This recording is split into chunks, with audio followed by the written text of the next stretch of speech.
Bismillahirrahmanirrahim. Assalamualaikum warahmatullahi wabarakatuh. Waalaikumsalam warahmatullahi wabarakatuh. Alhamdulillahirrabbilalamin. Wassalatu wassalamu ala asrafil anbiya wal mursalin wa ala alihi wasahbihi ajma'in. Rabbi shrah li sadri wa yassir li amri wahlul 'uqdatam min lisani yafqahu qawli, amma ba'du. Alhamdulillah sedulur beriman, kali ini kita bisa berjumpa lagi. Mudah-mudahan perjumpaan ini bisa meningkatkan kebaikan, keimanan, dan amal soleh buat kita nanti di akhirat. Amin. Dan insya Allah kali ini alhamdulillah saya bisa berjumpa kembali dengan seluruh beriman di seluruh dunia mungkin ya, karena bukan hanya di Indonesia, ada di Taiwan, ada dari Hong Kong, ada dari Saudi, macam-macam ya. Di Inggris juga ada. Oke, mudah-mudahan semuanya pada sehat yang ada di sana ya. Dan Satu yang nggak ada kayaknya Ustadz, di mana tuh? di Israel. Ya. Baik, seluruh beriman, tentunya seperti biasa bukan hanya saya yang menemani, tapi ada guru kita tercinta, Ustaz Danu. Assalamualaikum Ustaz. Waalaikumsalam warahmatullahi wabarakatuh. Apa kabar Ustaz? Alhamdulillah baik. Baik ya, alhamdulillah. Setelah sekian lama saya nggak jumpa beliau, rindu, kangen, makanya memaksakan diri hari ini ke sini. Alhamdulillah beliau ada ya. Baik, mudah-mudahan nanti banyak hal yang bisa kita ambil hikmah dari apa yang beliau sampaikan ke kita ya. Seluruh. Kemudian sebelah kanan saya ada Pak Tung. Assalamualaikum Pak Tung. Waalaikumsalam warahmatullahi wabarakatuh. Saya Pak Tung ya. Alhamdulillah. Alhamdulillah. Kemudian sebelahnya ada Bang Zai. Assalamualaikum Bang Zai. Waalaikumsalam Ustaz Asep. Alhamdulillah. Gimana orang rumah? Masih sama atau sudah berubah? Sama terus. Sama. Berarti suami yang setia. Nah, berbicara tentang suami yang setia inilah hari ini kita akan bahas ya, karena memang semakin hari mungkin berumah tangganya sudah ada yang sekian puluh tahun ya. Jadi rasanya kadang-kadang ada rasa yang ringan, ada yang sangat berat. Tapi kalau dihitung-hitung kayaknya lebih banyak beratnya. Kenapa? Karena jadi suami itu ternyata tidak semudah apa yang kita bayangkan, Gurunda. Mudah-mudahan ini pembicaraan kita kali ini kita akan bahas mengenai bagaimana sih jadi imam yang baik kan gitu. Walaupun pada dasarnya ya ngurus istri, ngurus anak itu ternyata ya Allah perlu betul-betul bantuan Allah, mungkin gitu ya Gurunda ya. Nah Gurunda, semua keluarga berharap sakinah, mawaddah, warohmah, keturunan yang soleh dan solehah, balik ke kampung halaman akhirat, masuk surga, masuk jannah bareng-bareng kan. Amin. Katanya bisa ngumpul lagi di sana. Tapi untuk menuju itu kan kayaknya kadang-kadang hanya sekedar pembicaraan saja. Nah, saya dan mungkin yang lain ya, Pak Uri juga Bang Zai ingin tahu triknya gimana nih supaya kita menjadi suami itu bisa membimbing keluarga. Kemudian keluarganya juga mau dibimbing sama kita. Itu Gurunda. Iya. Bismillahirrahmanirrahim. Assalamualaikum warahmatullahi wabarakatuh. Waalaikumsalam warahmatullahi wabarakatuh. Amin ya rabbal alamin. Alhamdulillah. Pembicaraan yang temanya ringan tapi sebenarnya kalau dikerjakan berat sekali ya, termasuk saya. Jadi Allah. apalagi kalau saya ditanyain ini malah yang terberat di saya. Karena siapapun yang akan menjadi imam atau saya pun memberikan nasihat atau masukan, saya harus mengerjakan dulu. Kalau saya tidak mengerjakan, Allah marah. Sehingga itu menjadi catatan dosa pada saya. Ya, jadi kenapa seperti itu? Itu sudah menjadi catatan dalam Quran. Kabura maqtan indallahi an taqulu ma la taf'alun. Jadi kemarahan, kemurkaan Allah amat dekat dengan orang yang menyuruh orang lain berbuat baik tapi dia tidak mengerjakan. Nah, di titik ini kalau Allah sudah marah berarti ini ada dosa yang dikerjakan. Manusia muslim kan gitu ya, ada dosa. Jadi kalau tadi Ustadz bercerita bahwa kok sulit ya menjadi imam yang baik di hadapan Allah Ta'ala kan gitu ya, di luar mengerjakan sholat, di luar membaca Quran, di luar puasa seperti itu. Nah, Ustadz yang menceritakan kok sulit menjadi imam ini berarti insya Allah Ustadz itu sudah berusaha mengerjakan. Sehingga apalagi kalau Ustadz hafal tentang Quran, hafal tentang hadis, itu menceritakan bahwa kesulitan demi kesulitan itu muncul terus-menerus karena kehidupan berkeluarga itu kan dinamis ya. Hari ini istri kita begini, kita harus mikir. Hari ini istri kita itu belok begini, kita harus mikir. Dan kalau memang itu ada persoalan dengan istri, kita harus menyelesaikan. Dan cara menyelesaikannya tidak boleh keluar dari syariat Islam. Bagaimana anak kita begini, kita juga harus mikir, harus menyelesaikan. Bagaimana antara anak dengan istri yang dia lakukan begini, kita harus mikir, harus selesaikan. Iya. Nah, bagi orang-orang yang merasa dirinya itu berat, nggak taunya menjadi imam, karena beratnya ini disesuaikan dengan syariat yang dia sudah mulai paham, berarti orang ini hanya ditunggu oleh Allah Ta'ala keistiqomahannya dia sendiri. Kenapa yang ditunggu ini istiqomah? Continue, konstan seperti itu, terus menerus. Karena yang dinilai itu istiqomah dalam bentuk tetap ada di jalannya Allah. Kalau hasil itu haknya Allah, karena hasil itu kan termasuk nanti istri mendapatkan hidayah dari Allah, kan bukan dari kita. Kita hanya memberikan pelajaran. Dan itu yang dinilai oleh Allah Ta'ala tidak cuma memberikan pelajaran, tapi memberikan pemahaman pada istri, memberikan pemahaman kepada anak.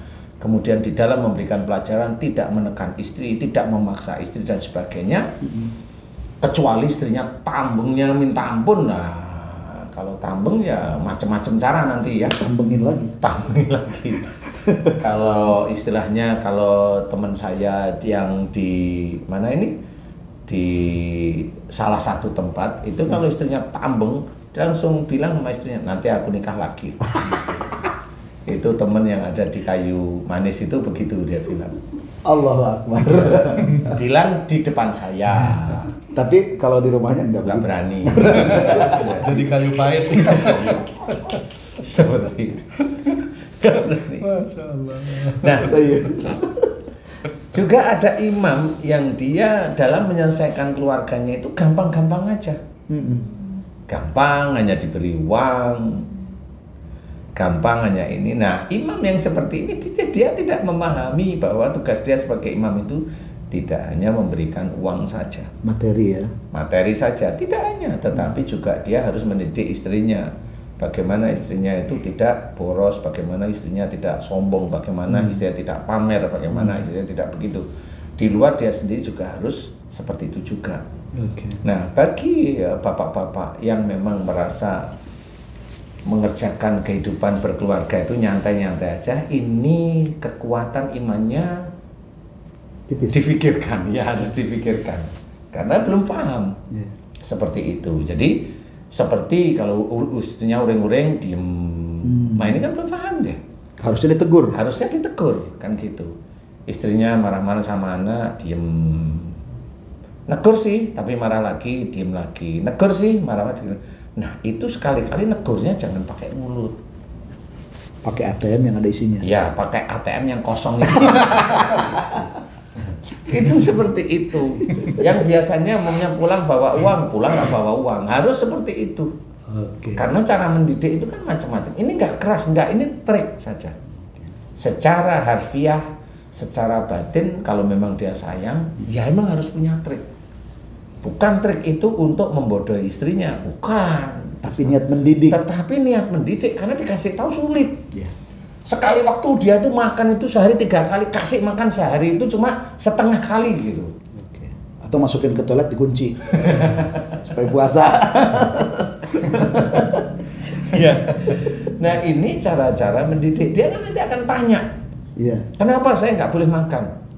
Karena kamu kalau dinasihatin berontak terus dan kamu kerjain apa yang sebenarnya Allah tidak suka gitu. Saya sebagai suamimu, saya harus negur kamu dengan cara seperti ini. Kalau saya marah, saya dosa lagi. Makanya saya negur dengan seperti ini. Kamu mau apa sekarang? Saya protes. Ya, protes mau apa sekarang? Saya protes nggak pulang. Alhamdulillah mau berapa hari? Mau seminggu, kurang panjang.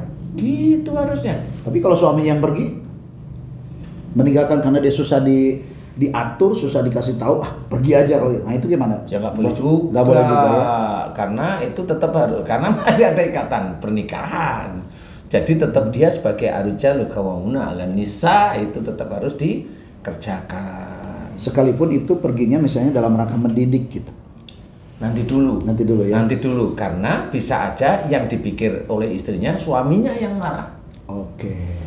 Berbalik berarti ya. Bisa berbalik. Tapi kalau mamanya nggak dikasih makan istrinya itu kan beda deh. Beda lagi ya. Dia yang merasa ditegur istilahnya. Tapi kalau hanya pergi saja jangan, tidak boleh. Seperti itu, karena memang tidak boleh. Kalau istrinya meninggalkan rumah nggak pamit, itu udah dianggap oleh Islam itu pisah. Selesai sudah. Aman Ji. Kok aman? Aman Ustaz. Aman Ustaz maksudnya. Kenapa jadi bagi? Iya. Nah, di sini orang-orang yang seperti itu tetap ditulis salah oleh Allah Ta'ala. Karena pada saat seorang imam diuji oleh istrinya berantem, bertengkar dengan anaknya, ini ujian bagi imamnya sebenarnya. Bukan ini persoalan keluarga, itu ujian itu ya begitu. Sebentar Ustaz. Dari Al-Quran kan dikatakan innama amwalukum wa azwajukum wa auladukum fitnah. Iya. Nah, apakah ketika kita mendapati seorang istri atau pasangan hidup kita lah gitu ya, kemudian susah diatur, susah diarahkan, apakah ini juga termasuk fitnah buat suami? Iya, itu menjadi ujian bagi suaminya. Karena pada saat suami nih, namanya Ustadz atau Tung atau Haji J, pada saat menikah pertanyaannya itu begini, pada saat menikah itu mencari sendiri atau dijodohin? Itu pertama kalau saya tanya, mencari sendiri mamanya. Nah, kalau sudah mencari sendiri kan ada nafsu dimunculkan. Kemudian dengan niat, karena Allah ya Allah diminta untuk menghalalkan ceritanya. Nah ini kalau memang itu sudah gak bisa ngapa-ngapain, ini namanya sudah sekufu. Sudah sekufu. Nah di titik sekufu inilah sebenarnya seorang suami dia sudah mulai punya kewajiban, yaitu kewajiban memberikan nafkah, kewajiban mendidik istrinya, banyak kewajiban-kewajiban. Dan istri juga punya kewajiban kepada suaminya, termasuk patuh kepada suaminya, mendengarkan perkataan suaminya, kan ada kewajiban ini. Kecuali istrinya agak nggak jelas pendengaran ya, tapi kan pakai WA bisa lah sekarang ya. Jangan menjadi alasan yang seperti itu. Nah, jadi tetap harus ada cara. Nah di titik-titik tersebut inilah kita ada saling memberi dan saling menerima, bahasa kasarnya seperti itu. Nah pada saat di titik itulah diceritakan dalam satu riwayat hadis bahwa orang yang menikah itu pahalanya sebenarnya besar ya. Kalau bisa diselesaikan menurut syariat. Karena memang nikah itu adalah ibadah yang panjang. Ibadah yang panjang sebenarnya. Ibadah yang panjang. Nah, pada saat di sini ada istri, kemudian ada anak. Nah, anak ini juga menjadi ujian. Anak nggak taunya ngikutin sifat kita sendiri sebagai suami. Yang nggak taunya kita tahu loh itu sifat saya. Berarti inilah ujiannya bahwa kita diuji dengan anak yang seperti sifat jelek kita. Nah inilah kita itu tobat mohon ampun kepada Allah Ta'ala. Atau anak menguji kita dengan sifat jelek atau kurang dari istri kita. Inilah anak menguji kita, menjadi fitnah. Sehingga dalam menjadi fitnah ini, menjadi ujian bagi kita ini, bukan aneh-aneh, bukan dibacain, enggak, bisa aja malah kesurupan nantinya. Nah inilah kita harus taubat kepada Allah Ta'ala karena sifat jelek kita ada di anak kita. Itu turun atau ya sebagai balasan atas perbuatan buruk? Karena Allah sudah menulis dalam Quran, ya itulah cara Allah. Karena orang Muslim, ini saya cerita orang Muslim ya, termasuk orang-orang yang lain itu sebenarnya sama Ustadz. Jadi orang Muslim itu akan menjadi gambaran. Menjadi gambaran bahwa perilaku anak kita itu adalah gambaran kita. Makanya kita sering harus diminta untuk bertobat, memohon ampun, itu salah satunya itu. Karena cermin. Karena itu cermin. Kan kita bisa lihat anakku itu memang ada sifat tidak baik. Boleh sifat tidak baik, akhirnya ngomong jangan anak soleh, boleh itu doa. Tetapi kalau sifat sifat buruk dari orang tua itu orang tuanya tidak mau berubah, ya walaupun dia jangan anak soleh, ya belum tentu besok jadi soleh beneran.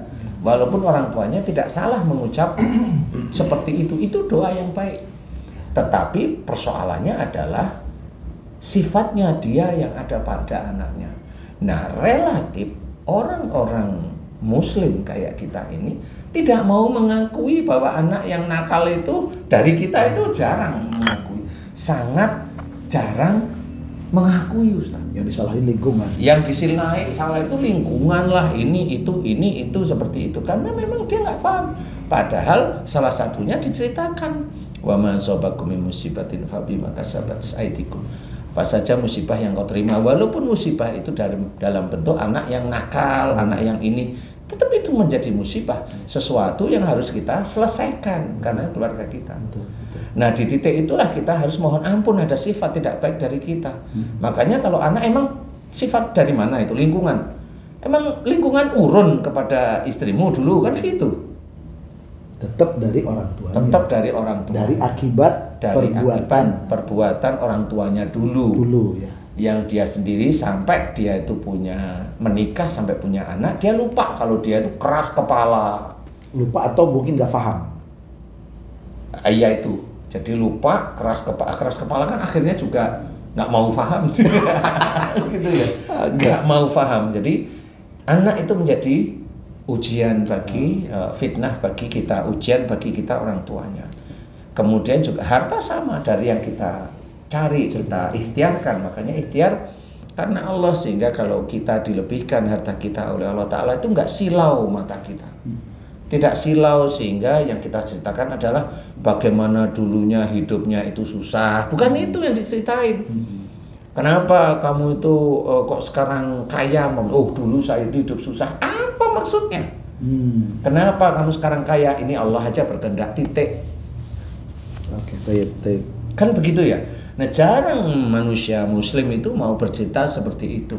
Yang diceritakan adalah dulunya susahnya. Jadi jangan sampai ditanya, kenapa istrimu sekarang cantik? Karena dulu pilihannya jelek-jelek. Nggak boleh juga. Aduh, insya Allah seperti itu. Ustaz. Jadi sangat berat sekali ya ternyata untuk menjadi seorang pimpinan, seorang suami, seorang leader dalam rumah tangga untuk keluarga yang sakinah itu sangat berat ternyata ya. Iya, berat karena ada seorang suami namanya dia mendidik saya harus gini-gini, kalau nggak mau dia udah lepas tangan. Itu juga ada, cuek juga. Yang penting saya sudah didik gitu. Loh, bukan seperti itu. Kalau sudah didik itu maksudnya sudah selesai jadi istrimu juga kalau bisa. Oke. Berarti Ustaz, kalau misalnya Rasulullah pernah menyampaikan, ahilah seorang wanita itu karena keturunannya, karena agamanya, karena kecantikannya, ya. Nah ini sebetulnya betul berarti kan kalau misalnya mau membangun keluarga itu emang harus dari situ berarti. Iya. Karena untuk memperingan suami dalam membangun rumah tangga. Iya Ustaz. Cuma yang dipilih orang-orang itu kalau umpamanya keturunan yang kaya milihnya. Bukan keturunan dari orang-orang yang baik, yang soleh, soleha, bukan, tapi yang kaya. Yang banyak kan begitu. Betul. Sehingga orang itu nikahin anaknya itu bisa sampai 50 miliar, 20 miliar. Kan seperti itu ngapain? Tapi gitu. tiga setengah bulan kemudian cerai. Ada seperti itu, nikah di depan Ka'bah baru 2 bulan 3 bulan bisa. Apa yang mau dilakukan? Karena dia mau sombong aja di situ. Nah, jangan sampai seperti itu. Keturunan itu jangan cari keturunan yang kaya, cari keturunan yang soleh atau soleha, yang beriman kepada Allah Ta'ala. Kan seperti itu. Dilihat dari hartanya, harta yang mana? Yang halal, toyib. Yang halal, yang toyib, bukan harta yang bapaknya kaya tapi korupsi. Tahu itu pejabat hobinya korupsi, jangan lepaskan. Karena nanti kita dapat mertua seperti dia itu kita yang diinjak-injak nanti. Selesai. Kan begitu. Akhirnya dia ngomong, yang kamu makan itu uangku. Nah, mau ngelawan gimana? Mau dilawan mertua kan nggak boleh. Makanya dari sejak itu nggak boleh. Kalau Li Jamaliha karena cantiknya? Cantiknya itu seneng, bukan fisiknya ya. Aduh, akhlaknya berarti. Ya akhlaknya lah, ya sehari-hari dia lakukan itu akhlaknya sebenarnya Ustaz. Jadi bukan cantik itu dalam bentuk fisik. Kalau akhlaknya bagus, fisiknya cantik, ya monggo kan gitu. Rizki bro. Wallahualam. Saya nggak bisa cerita. Ya semuanya rizki lah ya dari Allah Ta'ala itu rizki lah dari awal. Mau tanya apa Ji? Kok dari tadi mau tanya aja. Cantik, iya. Minimal nggak malu dibawa kondangan. Bener lah, bener. Haji malu nggak bawa kondangan? Oh nggak malu. Oke. Jadi kalau cantik itu adalah akhlaknya, ya. Cantik mulutnya, nggak banyak ngomong yang tidak Kurang bermanfaat. bagus, ya. Cantik mulutnya, yang dia ngomong selalu menenangkan hati, selalu manfaat, tidak emosional. Cantik pandangannya, ada yang lihat itu yang baik-baik, lihat yang tidak baik dia tidak mau melengos. Kan begitu ya. Makanya terakhirnya fadfar bidatidin, pilihlah karena agamanya. Mungkin Ya, juga saja. itu sudah kompleks tuh. Kompleks. Saya nggak Semuanya usah kan. ceritain, nggak bisa saya udah kompleks sekali itu. Baik, baik. Itu Gurunda, susah loh itu Pak Ustaz. susah yang sempurna ya. Iya, itu udah sempurna kalau udah pilih karena agama. Karena agamanya. Iya, betul. Baik, Gurunda, kita coba tanya nih. Kan ini kan pasti patung juga udah lama berumah tangga. Udah berapa lama? Baru 3 bulan. Berapa lama patung? 94. 94 sampai sekarang berarti sudah sekitar 30 sekian ya. Ya kira-kira. Nah, hal yang berat dalam mendidik istri, mendidik anak menurut Patung apa? Dan Oh. kira-kira minta solusi. Kalau ini harusnya dihadirkan dua-duanya. Ada apa gerangan? Enggak tahu. Coba Patung. Tadi udah komplit. Rasanya bahwa tadi udah komplit. Enggak, barangkali kan selama ini tidak pernah terungkapkan nih. Dan bisa jadi apa yang dialami Patung itu sebetulnya dialami juga oleh para pemirsa. Iya, gitu benar. loh maksud saya. Ibu-ibu dan bapak-bapak yang lain. Nah, gitu. Dan Kira-kira yang mau menikah baru-baru itu. nah, itu. Kira-kira apa yang paling berat nih dalam mendidik keluarga? Apakah Semuanya berat. Yang paling berat itu menjaga diri sendiri sebenarnya Pak Ustadz ya. Nah, tapi ada nggak sesuatu yang ingin ditanyakan sama Ustadz mengenai rumah tangga supaya ya sesuai dengan apa yang, disampaikan beliau tadi sudah komplit. Sudah kena ya? kena ya? Kena banget. Berarti tinggal apa sekarang? Tinggal jalanin. Tinggal istighfar. Tiga istighfar. Betul itu. Nah, Tinggal kan istighfar. saya punya anak 2. Iya. Saya diuji oleh 2 anak saya dan 1 istri saya. Anak saya 1 sifatnya seperti saya, yang Nah. 1 sifatnya seperti istri saya. Yang 1 pendiam, rodok kaku, yang 1 enggak pendiam kayak saya sifatnya. Kan susah saya. Kalau dikasih tahu misalnya. Ini kasus ini bisa jadi terjadi juga Guru. Iya, benar. Gimana nih menyikapinya kayak gini nih? Belum selesai. Belum selesai, masih ada lanjut. Nah, misalnya nih kalau ada sesuatu istri saya itu kan, Iya. nyuruhnya ke saya. Ada apa-apa nyuruh saya. Coba tolong gini. Kalau saya balik, ya coba kamu sendirilah yang jalanin. Tersinggung. Nah, kan itu. Nanti nyuruh anaknya.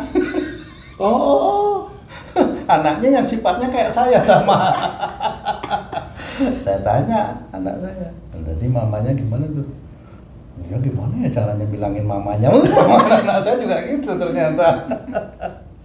Jadi ujian terus itu yang Pak Ustadz ya. Jadi agak. Nah, selama ini yang dilakukan Patung dengan melihat kondisi seperti itu, apa yang dilakukan sama istri sama anak? Ya kasih tahu dulu, habis itu saya istighfar, mungkin ini karena salah saya. Saya tidak main keras, saya yang lembut aja saya belum bisa mau main keras, kan susah ya.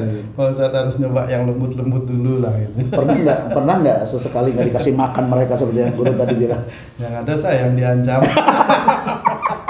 Wah, gawat ini kalau begini. Oke, baik. Nanti kita bahas nih Pak Patung ya. Sekarang Bang Jai, mungkin Bang Jai juga kan sudah berapa lama itu menikah tuh? 33. Jadi anak sudah berapa, cucu sudah berapa sekarang? Anak 2, cucu 3. Cucu 3. Hal yang paling berat dalam Nanti rumah dulu tangga. istri berapa Oh, tanya. istrinya masih 1 kan? Masih. Iya, 1 di kampung, 1 di kota. Bisa di mana-mana. Oke, Bang Jai, yang paling berat dalam membimbing keluarga itu apa, Bang Jai? Menyuruh sholat kah? Menyuruh apakah? Gimana? Yang paling sulit adalah memberikan penjelasan untuk tidak cinta dunia. Wih, kenapa? Dengan kok bisa gitu? Ya, saya nggak bilang pada umumnya ya. Tayyib. Apapun yang selalu diinginkan adalah yang sifatnya tuh duniawi gitu. Materi ya. Nah, materi. Tayyib. Padahal apa yang kita harus lakukan, kita harus berpikir pertama ini berpahala atau berdosakah gitu. Nah itu yang paling susah. Oke. Jadi lebih banyak nafsunya yang keluar. Oke. Gitu aja. Nah, Theo bicara material seolah-olah kaya raya ya. Tayyib. Nah, padahal ini hanya sebatas kehidupan sederhana yang nafsu berarti maksudnya ya, ke arah nafsu gitu ya Ci. Kalau material kan seolah-olah wah udah kaya raya nih, mau minta kendaraan apa aja gitu ya. Padahal sesuatu yang sederhana aja, yang sifatnya mubazir atau tidak. Oke. Asas manfaat sama tidaknya itu ya. Itu aja sih sebenarnya. Guru menyikapi dua kisah ini. Jangan 2 kisah, Pak. Satu kisah aja. Itu sebenarnya kurang. 3 kisah. Kalau saya kan nggak perlu cerita. 3 kisah. 3 kisah lah. Di 3 kisah antara ya. para Satu, pensiunan. Satu tambah satu ada di sini semua. Nggak apa-apa pemirsa. Ini resikonya kalau jadi host ya. Apa-apa, saya istighfar kok insya Allah. Oke, gimana Guru dengan mendengar ini kisah-kisah kita ini ya? Ya, jadi memang kenapa saya memberikan pelajaran itu harus dimengerti dulu. Baik. Jadi pada saat seseorang itu sudah punya pasangan, mulailah mencoba untuk mengkoreksi diri sendiri, kemudian mengkoreksi pasangan yang tidak menyalahkan bentuknya itu. Koreksi itu dari mana? Bukan mencari-cari salah, bukan, tetapi belajarlah agama dengan baik lagi. Ya, belajar agama dengan baik. Kemudian dengan guru-guru yang baik, yang guru-guru baik itu tidak hanya cuma memahami, ya tidak cuma memahami, tapi guru-guru yang betul-betul sudah mengamalkan, sehingga di dalam praktek sehari-hari itu memang beliau bijak. Karena bijak, adil, inilah yang disukai oleh Allah Ta'ala. Kalau hanya menyuruh aja, sama aja nanti si guru ini juga sama, tidak disukai oleh Allah Ta'ala. Nah, mensikapi hal-hal yang seperti itu sama. Tung itu sudah sekufu dengan istrinya, keras, kaku, Tungnya, istrinya juga punya, anaknya juga dua-duanya iya. Kemudian Tung tadi juga cerita bahwa saya itu diuji oleh istri saya dan 2 anak saya. Nah itu juga, itu belum adil. Yang adil adalah istri dan anaknya itu yang menguji itu ya Tung juga gitu. Jadi anaknya diuji sama Tung.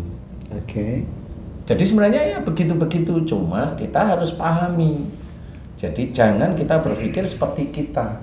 Kita harus berpikir seperti istri kita. Sehingga tahu kenapa istri saya itu ngomong seperti itu, diem dulu merenung. Kenapa anak saya itu ngomongnya seperti ini, diem renungin. Jadi kita seperti anak.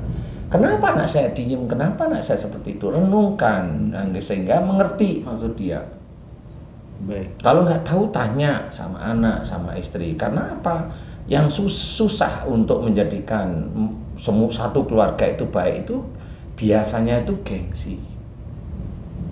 gengsi yang tidak mau salah seperti itu, gengsi yang saya imam, gengsi yang begini begitu, itu gengsi aja sebenarnya. Gue kan? Ya kan seperti itu. Jadi gengsi itulah yang menjadi sulit.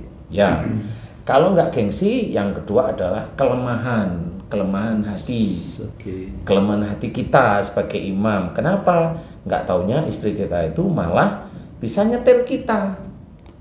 Kalau istri kita itu ngajak foto, kalau sekali 2 kali nggak perlu, kok ini kok setiap kali kesini ngajak foto, berarti ada sesuatu ini, nafsu nih.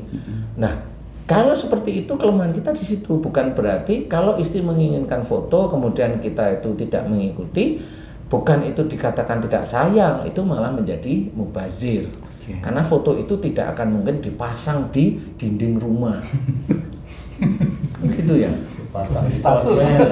Ya, kalau pasang itu di status atau di sosmed itu bisa menjadi ujub, ria dan sombong. Kan akhirnya si suami harus berpikir bahwa saya menjadikan istri saya ujub, ria dan sombong atau bangga. Nah ini kan sama, dia akan bertanggung jawab besok. Kalau Allah itu menceritakan dalam surat Yasin, itu tangan dan kaki itu menjadi saksi. Sebenarnya besok itu bagi kita sebagai imam, istri itu didatengin menjadi saksi. Sebenarnya itu Allah. Didatangkan menjadi saksi yang komplit dengan cara bicaranya itu komplit. Kenapa kamu foto-foto? Ya saya minta suami saya juga nganterin, selesai. Kenapa kamu live sehingga akhirnya ditangkap polisi? Itu karena ketidaktahuan. Karena ketidaktahuan undang-undang di sana. Kan gitu ya. Kalau itu saya masih bisa bercerita. Oh, itu nggak tahu undang-undangnya, normal ya. Iya. Tapi memang bisa aja karena memang yang itu live itu ada beberapa hal di situ. Ada ujub riyaknya bisa ya. Nah, di titik di tempat itu karena memang sudah berjanji sama Allah belajar untuk tidak ujub riyak. Iya, akhirnya ketangkap langsung. Allah bilang kun, ya sudah terjadi kontak. Tapi nah itu cara Allah mengingatkan. Berarti yang live itu sebenarnya sudah dilihat oleh Allah. Udah dekat. Cuma tinggal selesaikan masalah itu dengan baik, kan seperti itu. Nah, kalau memang belum ya banyak hal yang belum. Karena momennya sudah istighfar, sudah ini masih belum aja kan gitu nih.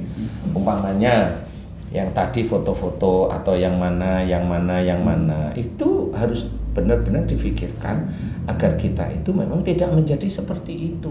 Karena kita harus tahu tangan yang nggak punya mulut aja bisa bersaksi, apalagi istri yang kita nikahi, kan gitu ya. Bagi istri juga nanti suaminya akan bersaksi pada dirinya. Kamu kenapa ini timbangan sombongmu kuat? Karena permintaan saya dikasih sama suami saya, gitu. Kan gitu, suaminya datengin. Kamu kenapa ngasih ini? Ini kan jujur ini akhirnya nggak bisa ngeles, kan gitu. Ya terus terang, wahai Allah, saya memang belum bisa ngasih tahu istri saya karena saya takut pisah. Satu umpamanya, saya pengen keluarga saya kelihatan harmonis. Dua umpamanya, saya kelihatan tidak mau disalahkan anak-anak saya. Saya ini akhirnya kan jujur di situ. Nah, yang itu kan akhirnya keluar dari syariat, keluar dari sebagai imam. Nah, sebenarnya kalau kita mau menelaah besok itu di yaumul hisab itu ya kurang lebih seperti itu. Ya. Kalau banyak kiai, banyak ustaz cerita tangan ini dipergunakan untuk apa aja? Untuk melakukan kesalahan-kesalahan ya di situ, untuk melakukan kebaikan ya dia akan bersaksi. Baik. Sama seperti istri, sama seperti suami akan bersaksi, anak juga sama akan bersaksi. Kenapa kamu itu kok nakal sampai kamu itu dimaki-maki sama ibumu sama ayahku? Jadi anaknya saya begini ya karena sifat ayahku dan ibuku. Selesai. Karena ayahku dan ibuku hanya menyenangkan saya dengan uang-uangnya, tidak menjadikan saya dekat denganmu, wahai Allah. Selesai sudah. Jadi seperti itu. Jadi jangan punya pikiran langsung bahwa besok keluarga ini itu akan ketemu di surga, anak, cucu, kan begitu ya. Kakek ngumpul. Nanti dulu, jangan mikir itu gitu loh ya. Lawang kita itu mikir kekurangan-kekurangan kita, kesalahan-kesalahan kita. Ini selesai itu. Nanti kita udah bisa mikir kita itu mau di surga dulu atau mampir di neraka. Ya kalau itu mampir di neraka tok, terus kemudian dimasukin surga. Lah kalau kita ada syirik, ada musik, ada rasa takut melebihi takut kita pada Allah, gimana coba? Ya abadan abada di sana. Abada ya. Kan akhirnya bahagia di neraka nanti seperti itu. Abadi maksudnya Ustaz. Kan bahagia di neraka ya. Allah. Nah, inilah yang harus diketahui. Kenapa? Loh, saya itu takut sama Allah. Coba buktiin, kamu sama istrimu takut enggak? Enggak takut. Lah wong kamu disuruh ini aja mau, disuruh ini mau lah. Itu gimana coba? Jadinya enggak takut. Nah, jadinya enggak takut sama Allah, takut sama istrinya kan gitu. Loh itu yang namanya malaikat Ustadz sama Allah itu lebih jeli daripada KPK, lebih jeli daripada polisi, lebih jeli daripada hukum yang ada di dunia ini. Jadi makanya kita patuh kepada Allah Ta'ala, itulah rasa takut kita pada Allah.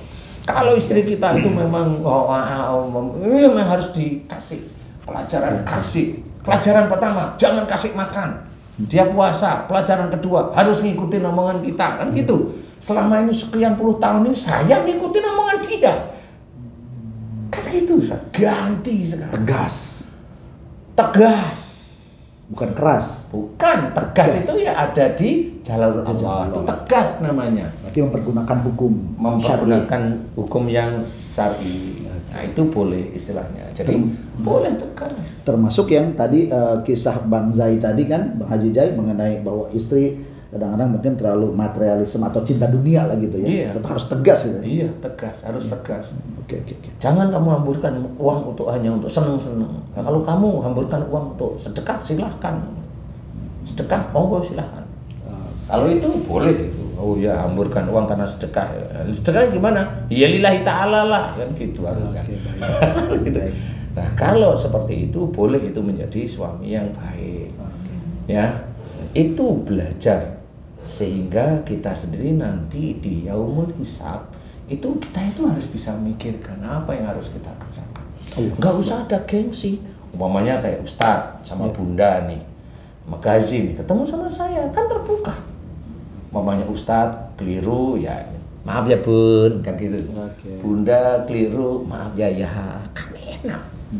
Itu keluarga yang menurut saya ini menuju jalan baik. Walaupun masih ada kekurangan. Lah yang namanya manusia kan bukan malaikat. Lah ya normal kalau masih ada kekurangan. Harus terus belajar. Harus terus belajar karena yang dinilai oleh Allah Ta'ala itu istiqomah dalam belajar, istiqomah di dalam memohon ampun, istiqomah dalam bersyukur, bukan istiqomah dalam meminta dunia. Kan itu kuncinya, istiqomah di dalam mohon ampun, istiqomah dalam bersyukur, istiqomah di dalam saling meminta maaf. Itu istiqomah aja terus nanti Allah memberikan hidayah. Bentukannya tunggu aja. Seperti itu. Guru Nda, mungkin bisa jadi juga ya. Kenapa saat ini kita sebagai suami agak berat, misal gitu kan, dalam membina rumah tangga supaya sesuai apa yang diinginkan oleh Allah. Karena bisa jadi dari niat awal itu ya. Nah, niatnya bisa jadi dulu bukan karena Allah. Iya. Nah, sekarang kalau misalnya sudah terlanjur, gimana tuh? Ya kan harus mohon ampun aja. Mohon ampun dan berniat untuk meluruskan sudah. Oke. Karena yang tadi saya cerita, seseorang menikahi orang lain, jadi seseorang dia mau cari istri, itu yang nomor satu itu kan pertama-tama itu kan biasanya nafsu. Bukan lillahi ta'ala. Bukan lillahi ta'ala. Hampir banyak muslim itu seperti itu. Baik. Kalaupun saya karena Allah ketemu di tempat baik, ketemu di masjid, kan tidak ada yang namanya saling mengenal lebih baik lagi, ta'aruf umpamanya ya, tidak mengenal, akhirnya menikah. Itu bisa-bisa kok. Walaupun kenalnya di masjid, enggak, tetap harus ada ta'aruf. Ta'aruf ini sangat penting. Kenalnya di Masjidil Haram lagi.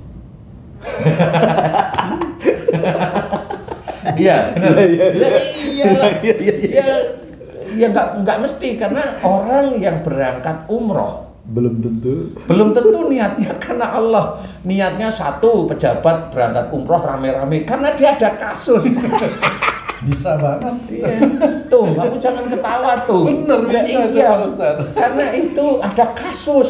Sehingga dia mohon, ya Allah, aku mohon kepadamu agar kasus ini tidak mengenai saya. Loh, tutuplah ya Allah. Ya Allah, kan gitu. Sebenarnya kalau kasus itu sudah terbuka bagi orang-orang muslim, sebenarnya saya bisa cerita bahwa dia itu doanya ingin menjadi hamba Allah yang soleh atau solehah.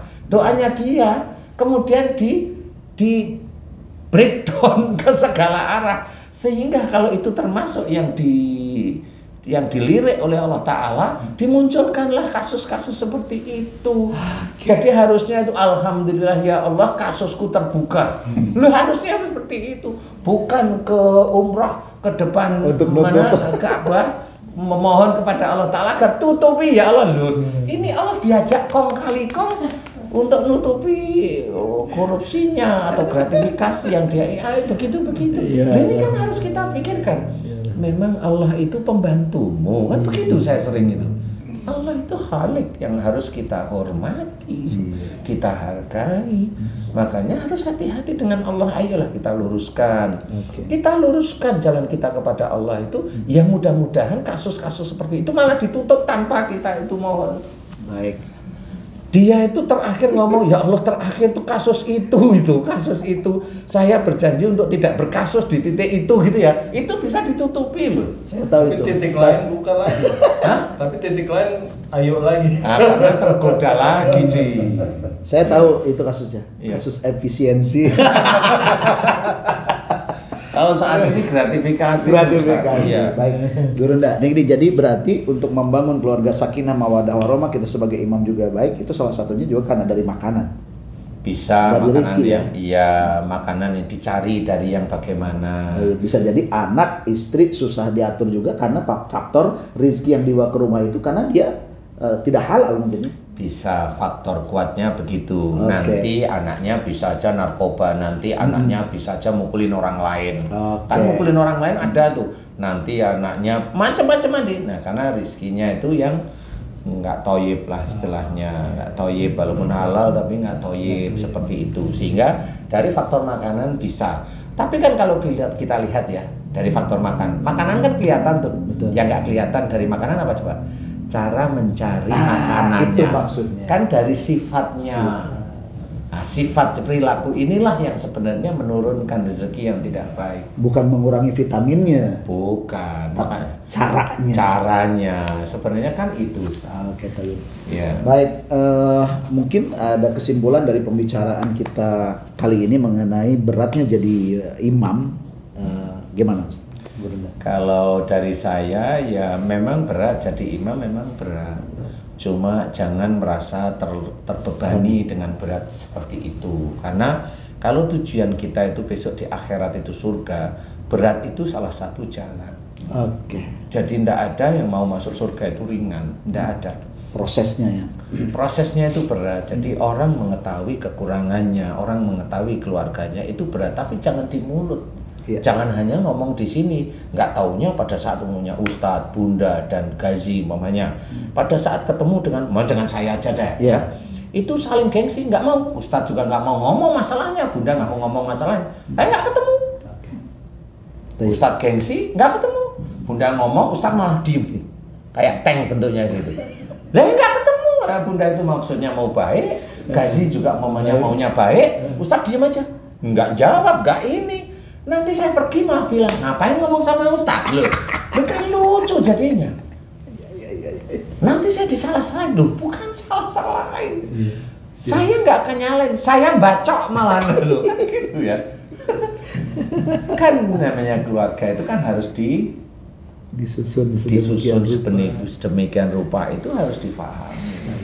Jadi nggak perlu yang ini katanya dekat sama saya umpamanya. Iya. Tapi kalau umpamanya Ustadz sama Bunda atau siapa Haji C belum dekat sama saya. Belum ya? Haji Elinya maksudnya. Jadi saya nggak bisa ngomong saya. Kan begitu ya. Insya Allah besok kayak nih gondol ke sini. Nggak berani. Takut. Baik sedulur iman ini obrolannya menurut saya itu sangat